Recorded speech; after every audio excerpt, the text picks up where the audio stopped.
Pack pack pack. ছোটবেলা থেকেই না আমি হাঁস অনেক বেশি ভয় পাই। আর হচ্ছে রাজহাঁসগুলো দেখলে তো আরও বেশি ভয় পাই। দেখো, সেই হাঁসের মাংস আজ আমি রান্নাও করছি, চিন্তা করা যায়?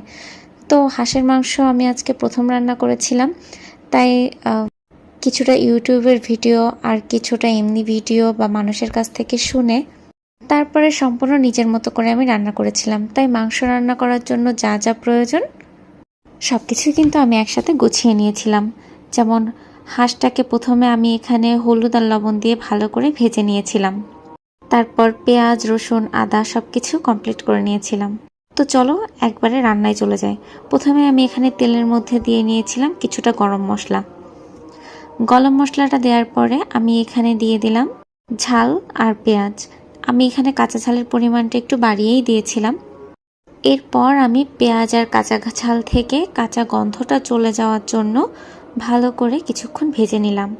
তারপর এখানে আমি পরিমাণ মতো রসুন দিয়ে নিয়েছিলাম। আমি কিন্তু যে কোনো মাংস রান্না করার ক্ষেত্রে রসুনটা অনেক বেশি ব্যবহার করি। আর এই যে জলের মতো যেটা দিলাম এটা হচ্ছে আদার রস। আমি জেনারেলি আদার রস ব্যবহার করি, আর আদার এই যেই খোসাটুকু এটা কিন্তু আমি ফেলে দিই। তো এখানে আমি মশলাটাকে খুব ভালোভাবে কষিয়ে নিচ্ছিলাম। এরপর হচ্ছে আমি গুঁড়া মশলা অ্যাড করব। গুঁড়া মশলা অ্যাড করার জন্য আমি এখানে প্রথমে কিছুটা জল ব্যবহার করে নিয়েছিলাম, যাতে গুঁড়া মশলাগুলো পুড়ে না যায়। এরপর আমি একে একে এখানে সব ধরনের গুঁড়া মশলাগুলো দিয়ে দিলাম, যেমন লবণ দিয়েছিলাম, ঝালের গুঁড়া, হলুদ এবং জিরার গুঁড়া।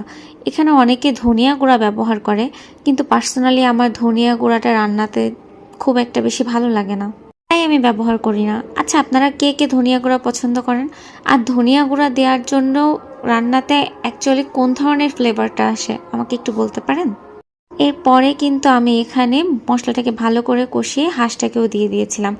আর হাঁসের মাংস কিন্তু অনেক বেশি সময় ধরে কষিয়ে নিতে হয়।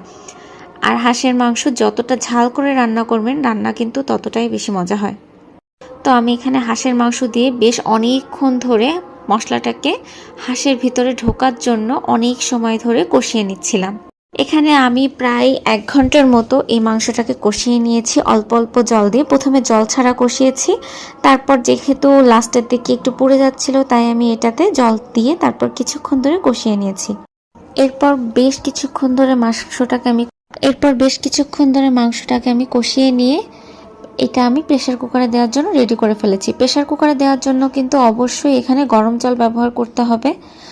যে কোনো মাংস প্রেসার কুকারে দিয়ে সিদ্ধ করার সময় অবশ্যই গরম জল ব্যবহার করতে হয়, তাহলে কিন্তু মাংসটা অনেক বেশি